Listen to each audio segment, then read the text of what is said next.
Baki tu wima tusome maandiko Romains 6:23. Epître de Paul Romains 6:23. Kisha baada ya hapo tunaweza kukaa.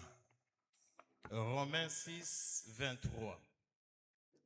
Nous lisons la parole de Dieu dans Romains chapitre 6, verset 23. La parole de Dieu dit ceci: car le salaire du péché c'est la mort, mais les dons gratuits de Dieu c'est la vie éternelle en Jésus-Christ notre Seigneur. C'est la parole du Seigneur.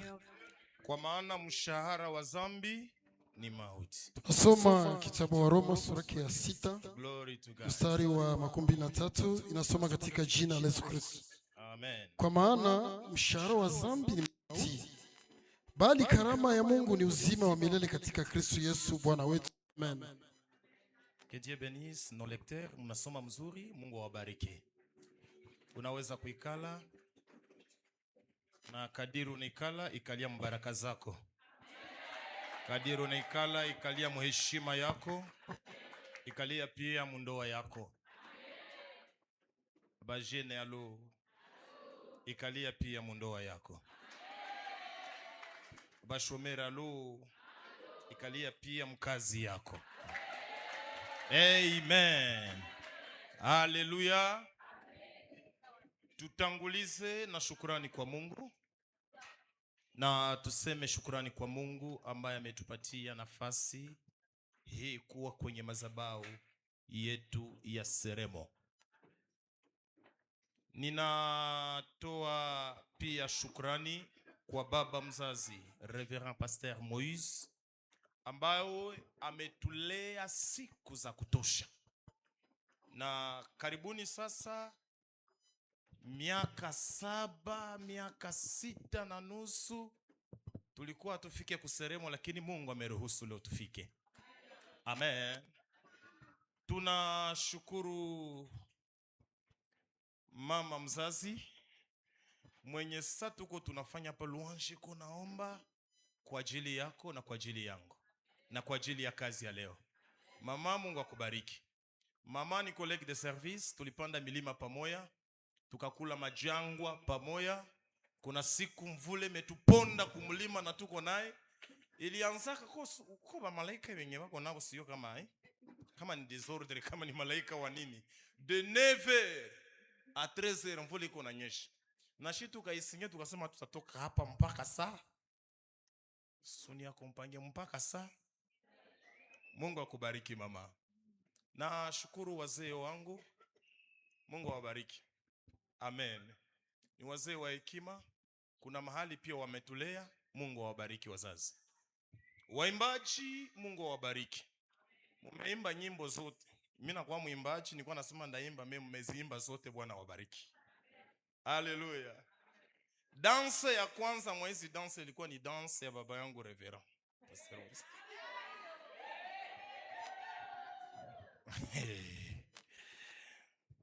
Leo tutenda mbali. Bwana tubariki sana.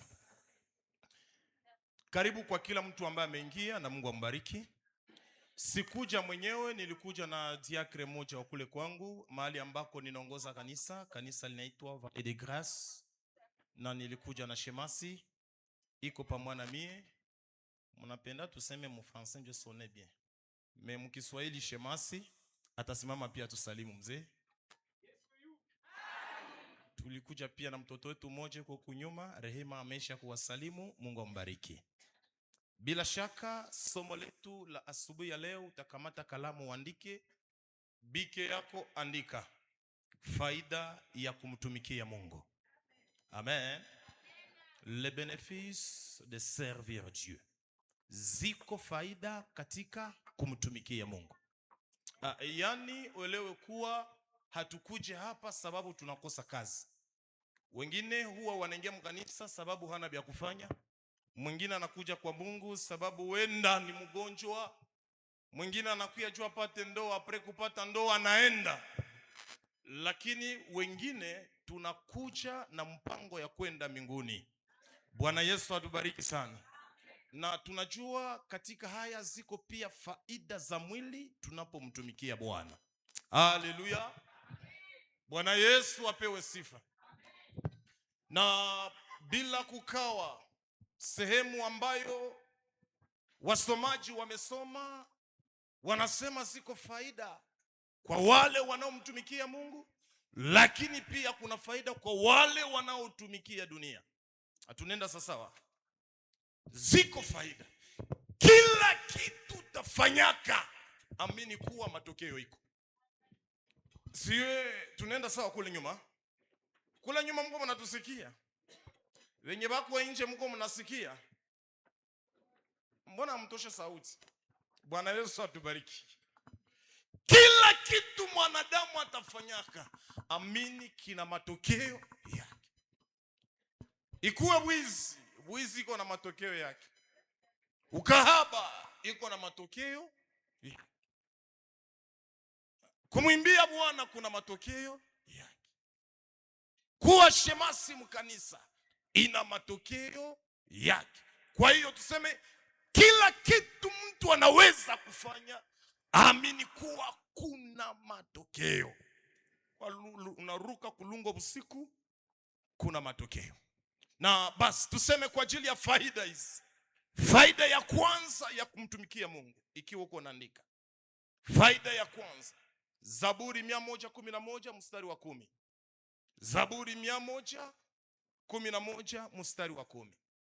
Biblia inasema ya kwamba tunapomtumikia Bwana kia kwanza anatupatiaka ni hekima. Sema na mie hekima. Bwana Yesu atusaidie sana. Hii ni faida ya kwanza mtu anapoanza kumtumikia Mungu. Mungu kimtumikia analetaka sagesse mwe. Na hapa nilete utofauti kidogo. Kuna utofauti ya hekima ya dunia na kuna utofauti ya hekima ya Mungu. Naleta utofauti. Hekima ya dunia na hekima ya Mungu vinapishana. Hekima ya dunia ni experience zenye batu baliishi na ikakupatia hekima fulani. Hekima ya dunia inaweza kuwa ni madoktrine za watu, lakini hekima ya Mungu ni mtazamo wa dunia sawasawa na jinsi Mungu anavyotaka uitazame. Bwana Yesu atusaidie sana. Kitabu ya Korinto inaita sema ni don ya Roho Mtakatifu, ni capacity yenye Mungu anachia ndani yetu, ili tukianza ona dunia tuone utofauti na watu wa dunia wanavyoangalia. Bwana Yesu atusaidie sana. Watu wa dunia wakisema hapa hakuna njia, mtu mweko na hekima ya Mungu anasema hapa kuna njia. Watu wa dunia wakisema anataka isha, hekima ya Mungu inakuambia nitaishi. Watu wa hekima wakisema atakufa, weye hekima ya Mungu inakuambia nitaishi. Sema na mie nitaishi. Nitaishi. Hekima ya Mungu inakupermetre kutia ordre mu maisha. Sikia nimeeleweka? Inakupermetre kuwa na ekilibre. Hapa hivi mwenye ekilibre ni tafsiria kidogo kusaidia. Wako watu walikuja mkanisa hawana makazi, wakakuwa watulivu, na walipopata kazi wakaendelea kuwa watulivu. Lakini mtu ambaye hana hekima ya Mungu akipata kazi anakimbia kanisa, akipata ndoa anakimbia kanisa, akipata cheo anadharau wengine. Bwana tusaidie sana. Lakini watu ambao wana hekima ya Mungu, hata mbele ya dhambi wanasimama, mbele ya baraka wanasimama, mbele ya majaribu wanasimama, mbele ya vikwazo wanaendelea. Sema na mie Bwana Yesu. Rudilia, Bwana Yesu, nipe hekima yako. Amen. Faida ya pili ya kumtumikia Mungu. Naenda haraka kwa ajili ya muda. Faida ya pili, Proverbe 10:27. Biblia inasema ya kwamba ukimtumikia Bwana, Mungu anaongeza siku za kuishi. Tunaenda sasa. Wale waliomtumikia Mungu kwa kweli, Bwana anarefusha siku zao. Hata kama maadui wakiwa, Bwana anarefusha siku zao. Hii ndio likutana Yusufu. Wamemchimbia shimo, wanasema huyu atakufa. Lakini lakini juu ya neema na kumtumikia Bwana, Bwana akaongeza siku zake. Sauli alitaka muwe Daudi, lakini hekima ya Bwana na kumtumikia Bwana akaongeza siku zake. Watu wa Mungu, hii ni hekima ya Biblia.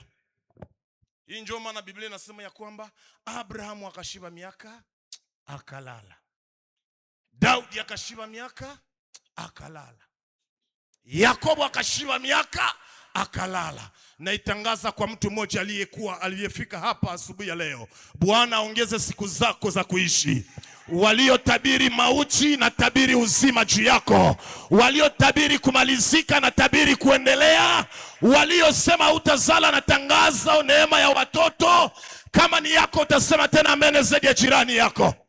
Unabii hii kama ni yako ongeza tena amen. Mubarikiwa moja atasema tena amen. Ongeza tena amen kwa ajili ya Yesu. Ngoja nitie parenthese. Neno amen mu Biblia maana yake na ikue. Na amen haikuanza kutumiwa wakati wa Yesu, never. Depuis mu antiquité, mu liturgie ya watu wa kanisa, mtu akisema amen maana yake unakubali maneno ya unabii waliosema juu yako. Nimeleweka? Njoo kwa maana ukiona hata Yesu akisema amini amini, maana yake ile neno anairandre kuwa plus solennel mulimwengu wa roho. Alafu nairudilia tena, mbarikiwa moja sema amen hapa, mwenda mbingu moja sema amen, mtu ambaye atazeka asema amen, mtu ambaye hatafukuza mkazi asema amen, mtu ambaye atafanya ndoa asema amen. Glory to God. Mambo mengine usiswate. Wakati mwingine ukipenda unasema ta amen mara 7. Amen, amen, amen, amen. Unaikamilisha ulimwengu ya roho, unasema nabikuwe vile, nabikuwe vile, nabikuwe vile, nabikuwe vile, mpaka adui kwenye iko anaanza pitamo sirku yasema vinakuwa kule. Mbona niko na wao wananyang'anya kiti? Mbona niko naona wananyang'anya utuku? Mubarikiwa moja tena ongeza amen. Hallelujah. Glory to God. Baba anaongeza siku za kuishi unapomtumikia. Na kutumika tuseme mpaka ukwe pastor mkanisa, lakini wako wengine Mungu aliwatia na kupremature juu ya utukufu wake. Nataka niambie mtu mmoja, ile kazi Mungu hakukupatia ujuza na watu, lakini wakati mwingine Mungu anaikupatia ili kwamba umrudishie utukufu. Hallelujah. Tunaenda sawa. Hamjawahi jiuliza juu ya nini walimu wanaishi miaka mingi? Hamjawahi jiuliza juu ya nini wapasteri wenye wanamuogopa Mungu wanaishi siku mingi? Hamjawahi jiuliza juu ya nini wanganga wazekaki? Niko na mwalimu wangu wa primaire nilimkutana.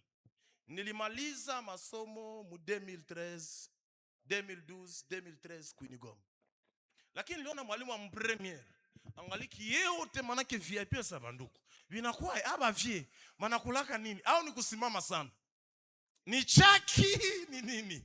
Nilikuchelewa kuwa kila mtu anayetenda mema kwa watu, anayesaidia mtu kuwa mtu, Mungu anampatia siku za kuishi. Mungu akupatie roho ya kutenda mema. Hallelujah. Mwenye atasinzia mwaima iwiri manake naye tu ni pepo tu. Faida ya tatu mtu anapomtumikia Mungu. Proverbe 14:27.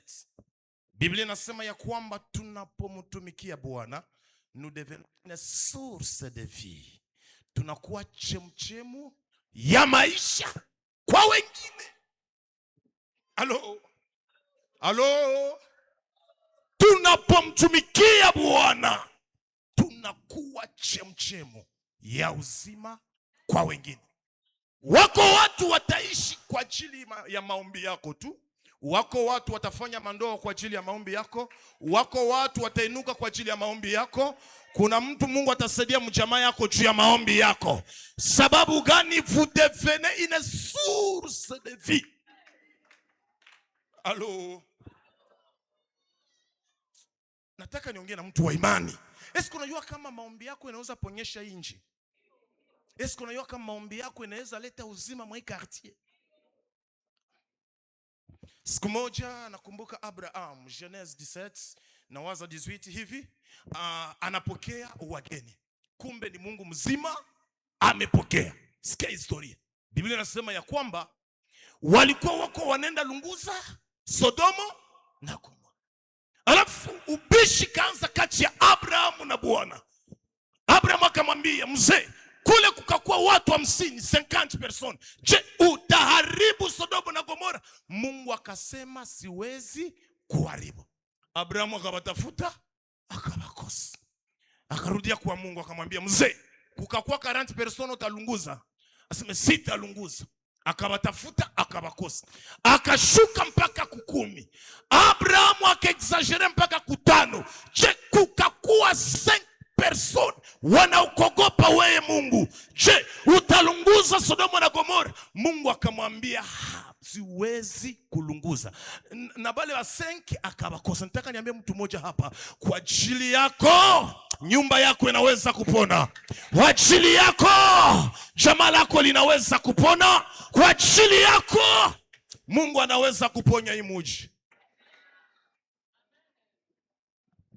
Mwe mko mnawazia mko watu ya kawaida. Viwerewere viko vinenda hiva. Ni juu shiva chaguliwa shi kanisa tungalike hapa kwa dunia. Kanisa likanyakuliwa hata pata na uwezo ya kwenda iba. Tutafika sehemu ile. Faida ya 4, mtu anapomtumikia Mungu. Ukiwa unaandika. Faida ya 4, mtu anapomtumikia Mungu. Jean 12:26. Biblia inasema Bwana atakuheshimu. Haleluya. Ukinitumikia, Baba yangu aliye mbinguni atakuheshimu. Na Mungu akikuheshimia, nani mwatakudharau? Mungu akikukubali, nani mwatakukatala? Mungu akikuinua, nani mwatakushusha? Alichoinua Mungu hakuna mwanadamu anaweza. Alichopana Bwana hakuna mwanadamu anaweza kunyang'anya. Bwana akuheshimishe mbele ya maadui zako. Narudia tena neno amene. Bwana akuheshimishe mbele ya maadui zako. Wainuke, wainame, Bwana akushangaze mbele yao. Haleluya. Mungu atakuheshimu. Ninaenda haraka. Faida ya 5. Faida ya 5. Mtu akimtumikia Mungu. Proverbe 15:33. Proverbe 15:33. Mtu akimtumikia Mungu, Mungu anampatiaka humilite. Parmi vitu vinyo utakutanaka kwa watu ya Mungu, kitu kia kwanza, akuwe dada, akuwe kaka, akuwe ana mali, akuwe hana mali, akuwe mrembo, akuwe alivyo. Alama ya kwanza utawajua kwa watu ambao wameokoka, c'est l'humilité. Halo. Ukiona tu mwimbaji ana kiburi mkorale, mtu ana kiburi munyumba, hakamachiki, elewa mtu hana humility mwenyewe. Bwana Yesu atusaidie sana. Hana roho ya unyenyekevu. Oro hapa ndio siri ya mafanikio katika Biblia. Na mimi niseme kinyume ya humility inaweza kuwa ni kiburi. Kiburi. Niseme alama hizi zikusaidie. Alama za mtu wa kiburi. Alama ya kwanza ya mtu wa kiburi. Alama ya kwanza ya mtu wa kiburi, unaweza msemesha na Mungu nena na nyamanza. Jambo. Biko ai. Madamu ulishinda ai. Alama ya pili, ukimuuliza ulikuwa wapi? Mbona unarudia nyuma kwa nyumba? Na nakuuliza na ulikuwa wapi? Mbona ulifanya hiki? Naona kwa usahau ulifanyaka juzi yake na mwaka jana. Hawa ni watu wa kiburi. Mtu wa kiburi banapenda sana place za mbele. Vambone Ndio watu wa kiburi wale. Mtu wa kiburi anafikiriaka kuwa kama siko mkitu hakiezi. Ambia voisin, Mungu ana watumishi maelfu. Mtu wa kiburi hata umfanyie vya mzuri yae, utoke yasho, ujikankamne, hawajuake sema merci. Wale ni watu wa kiburi. Mtu wa kiburi hata uvale yae atakukritike. Tunaenda za sawa. Wale ni watu wa kiburi. Jamais atakuitikaka. Asifiwe Mungu ambaye amenipatia kibali kwetu kuseremu. Na mimi nilikomalia mwa hii quartier, wale ambao waliotujua, mzee aliniua sawa vile musicien. Na mzee wangu aliniua sawa vile mombashi, nabii, lakini pia mpiga nzenzi. Na mwa hii quartier, mwa hii avenue hapa balinijua sana. Mnajua kama nilipiga sana gitar mpaka njoo ilikuwa maisha yetu. Na wengine wakaniua kunamna ya mwalimu, nilikuwa professeur. Mimi namshukuru Mungu sababu mimi amenipatia kibali hapa. Sababu wengine wanasema nabii hana heshima. Mimi Mungu amenipa heshima hapa. Bwana Yesu apewe sifa. Mtu wa kiburi, mtu wa kufunga sura, na mtu wa kiburi anaweza lipia zambi transport. Ndaenda muonyesha, minjo alitukana, niko mwenzake. Leo ndamuonyesha. Mimi navula kwanza koti ya Ukristo. Mimi natosha kwanza Ukristo. Tuoneshane. Hao ni watu wa kiburi. Lakini Biblia inasema Mrome 6:23, mshahara wa dhambi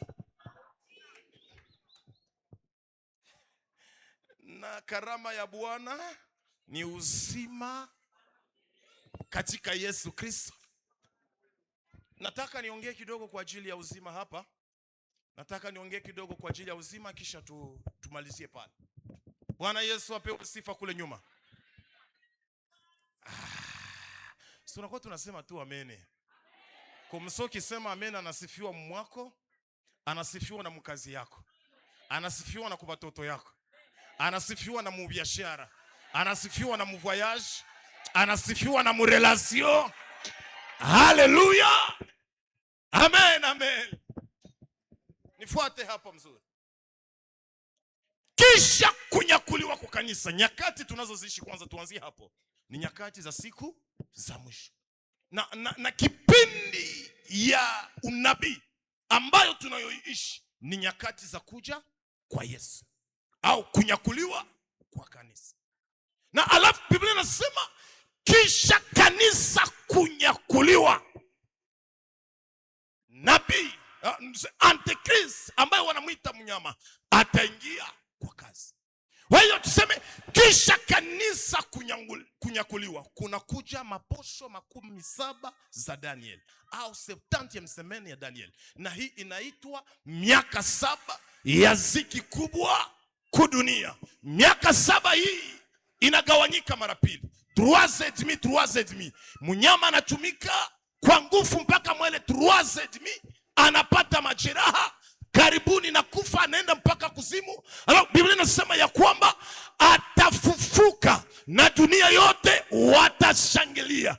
Kisha kunatokea nabii wa uongo. Tuko mu Apocalypse 14. Nabii wa uongo yeye anakuja ili kwamba ahubiri kwa ajili ya mnyama na kuweka sanamu ya mnyama wapi?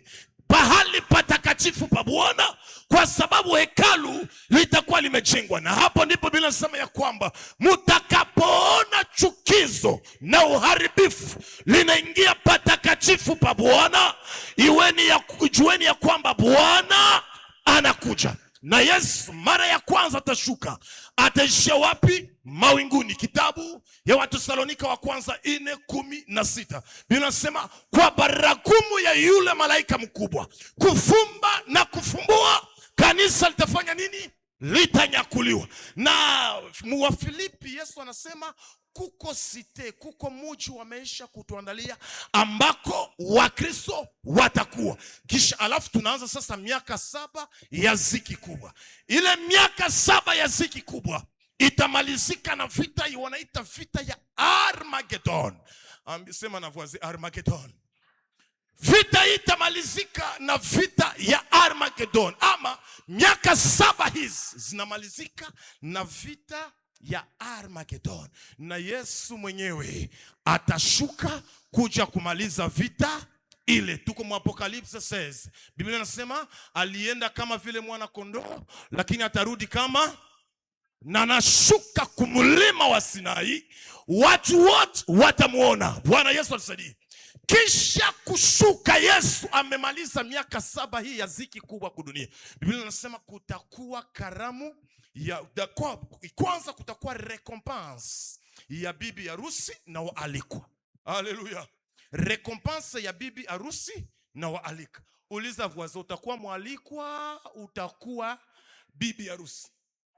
Si mnajua kama kwa tofauti ya bibi harusi mundoa na mwalikwa mundoa? Mnajua ile kitu mzuri. Alors Biblia inasema hapa kutakuwa recompense. Haiko njoo niko naongea kwa muda mchache, lakini pia kutakuwa karamu ya bibi harusi na bwana harusi. Bwana tujalie neema sana. Karamu hii Mathayo 26:27. Biblia inasema ya kwamba eti kikombe hiki kingine na kikunywaka pamoja nanyi katika ile ufalme wangu, na karamu ile inafanyika ile siku. Biblia inasema kisha karamu ile shetani atafungwa kwa muda wa miaka 1000 ili asipate tena kuwadanganya mataifa. Pandamila atakuwa amefungwa. Mnyama na nabii wa uongo watakuwa wamefungwa. Unifuate mzuri hapa, itakusaidia. Na kwa kipindi kile tutaanza kutawala pamoja na Bwana hapa kudunia. Si mmefundishwa na mzee hapa kuwa kuna siku tutatawala pamoja na Yesu? Hata Yesu mwenyewe ameitabiri na anapana description. Mimi siko mweskatolojia sana hapa, lakini kuambia kuwa ipo siku tutatawala pamoja na Yesu. Na Yesu anasema tumefanyika kuwa ufalme wa makuhani. Wamoja watatawala juu ya miji 2, wengine juu ya miji 5, wengine juu ya miji 10. Itadependre na degree ya uaminifu wako na ulivyomtumikia Mungu. Alafu wanasema hivi, wamoja watangara sawa vile jua, wengine saa nyota, wengine sawa vile mwezi. Alafu tunaingia mkipindi ya mila. Mwa ile mila tunaingia ndani. Esaia 4:6 inafanya description ya Sinai. Ile siku itakuwa mji ya namna gani? Tunaanza kutawala na Yesu, tunatawala. Nataka nipane precision. Kwa kipindi ile kutakuwa kambi 2 kudunia, ya watakatifu na mataifa. Pandamila. Na sisi tuko tunatawala pamoja. Tunatawala pamoja. Alors la Bible dit ceci: après le mila kuisha, shetani atafunguliwa tena kwa muda mchache ili apate kuwadanganya mataifa. Na Biblia inasema ya kwamba shetani ataenda kwa mataifa, anabadanganya twende tupige watoto wa nani? Wa Mungu. Hii inaitwa vita ya Gog Magog ya Apocalypse. Bwana Yesu atusaidie sana. Gog Magog ya Isaia 37, ya Ezekiel 37 iko, 38 iko. Na hii ni Gog Magog ya Apocalypse. Biblia inasema shetani atapenda pigane tena na watoto wa Mungu, lakini Yesu ye mwenyewe atasimama na kumupiga na kumufunga na kumtupa kwenye lile ziwa la moto milele. Alafu Biblia inasema hivi, mimi Yohana nikaona, mimi nafika 19 Apocalypse 19. Mimi Yohana nikaona mbingu zikafunguliwa na kiti kikashuka. Yeye aliyeketi juu yake alikuwa na utukufu wa ajabu na kashuka. Bwana tusaidie sana. Alafu anasema hivi, nikaona wafu wote wakafufuliwa. Bwana tujalie neema. Nikaona wafu wote wakafufuliwa. Benye walikufaka depuis dunia inaanza, nao wakafanya nini? Benye walishokoa kwa damu yao kwa sasa kusema pale, nao wakafanya nini? Bwana tujalie neema. Bwana tusaidie sana. Tafadhali, hao wale waliojiokoa kwa damu yao hawakufufuliwa kwa kipindi kile. Wao walifufuliwa kwa kipindi ya karamu ya bibi harusi na bwana harusi, kwa sababu walikuwa ni benvite, lazima nao waparticipe. Bwana Yesu atusaidie sana. Pale mimi natosha ka confusion kidogo. Biblia inasema kisha mila ile kiti iliposhuka, wafu wote wakafufuliwa wakasimama mbele ya kiti cha hukumu. Bwana Yesu atusaidie sana. Alafu Yohana anasema nikaona vitabu vya matendo ya watu navyo vikafunguliwa. Kitabu kingine kinaitwa kitabu cha uzima. Yeye ambaye jina lake halikikuwa mkitabu cha uzima akahukumiwa sawa sawa na matendo yake na katupwa kwenye lile ziwa la moto milele. Na Yohana anasema hivi, walipotupwa kwenye lile ziwa la moto, mbingu zote zikapita, dunia ikapita. Mie Yohane nikaona mji kushuka kutoka wapi? Mbingu. Umepambwa kama vile bibi harusi mwenyewe unachunga bwana harusi. Ule mji ukashuka na Bwana akatuambia tufanye nini? Tuingie ndani. Na tulipoingia ndani, Bwana akasema ninyi ni wana wangu, na shetu tukamuita baba yetu. Na akasema hivi, humu hatukuhitaji jua wala mwezi, sababu Bwana mwenyewe alikuwa ni jua, Bwana mwenyewe alikuwa ni mwanga kwetu. Na akatuambia mwende mkunywe kwa ile maji ya uzima na muti wa uzima, kukufa haitakuwa tena. Halo, nilikuwa nataka niexplikie uzima. Kumtumikia Mungu haiko kusaidia mzee. Kuokoka leo haiko kusaidia wachungaji hapa. Kumtafuta Bwana ni kujisaidia weye. Mungu anisamee kufanya parenthese muda wetu naishi.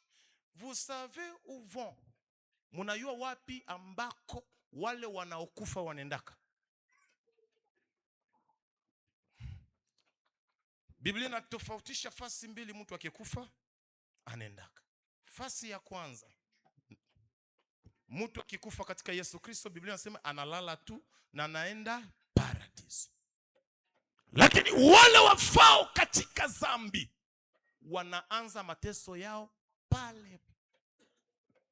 Njoo nakutana wengine wakikufa anafunga sura sa Jackie alikuwa anaanza pigana, kumbe waliokuja kumchunga. Kwa sababu mtu akikufa kuna aina mbili ya malaika na kuyaka chunga mtu.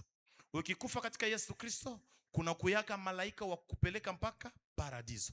Na ukikufa katika dhambi, malaika wanaokuja ukamate wanakubeba jehanamu, na mateso yako inaanza hapo hapo, hapana kesho wala kesho yake. We yako inaanza hapo hapo. Nimeenda sawa? Mnanielewa kule nyuma? Ningelihubiri sana lakini muda wetu nenda. Nataka niambie mtu mmoja hapa. Hii njoo okazio hii. Osilonta ungaliki hai. Njoo okazio hii ya kutengeneza maisha. Njoo okazio hii ya kutembea na Yesu. Wako watu hapa wana dhambi za siri. Unatakaka ukaachi, vinakatala.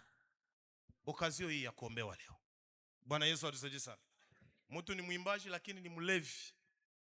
Mtu ni mwimbaji lakini ni mwizi. Mtu ni Mkristo lakini mtu wa kiburi mkarti. Mtu ni Mkristo lakini akitoka nje anageuka mpagani. Nataka tuimbe pamoja na wewe nyimbo hii. Bwana, kama ningejua mwisho wa moyo wangu,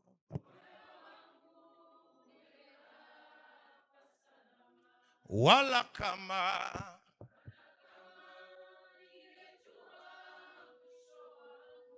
moyo wangu we,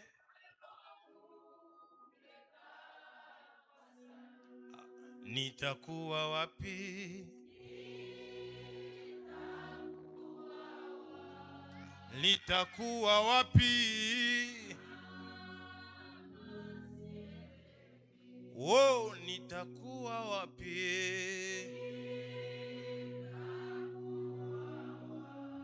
Litakuwa wapi?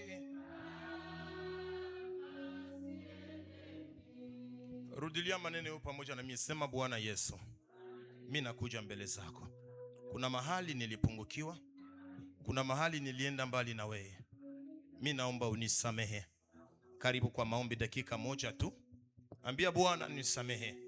Ambia Bwana unirehemu. Ambia Bwana unikubali. Ambia Bwana damu yako initakase. Ambia Bwana jina langu liandikwe mkitabu cha uzima tena. Ukija sai niwe miongoni mwa watu watakulaki mawingoni. Yatufani ni kupata dunia mzima kisha tukose ufalme wa mbinguni. Yes, glory to God. Yes, yes. Hallelujah. Amen.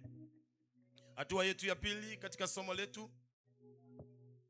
Inaweza tokea wakati mwingine, ndio sauti Mungu ameniambia, ulikuwa mwimbaji ukaacha kuimba.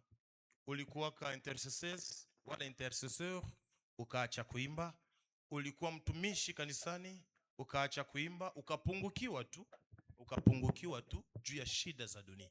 Simama mahali ulipo, tukombe Mungu. Simama mahali ulipo. Waimbaji, ulikuwa mwimbaji miaka imepita, au uimbage tena. Simama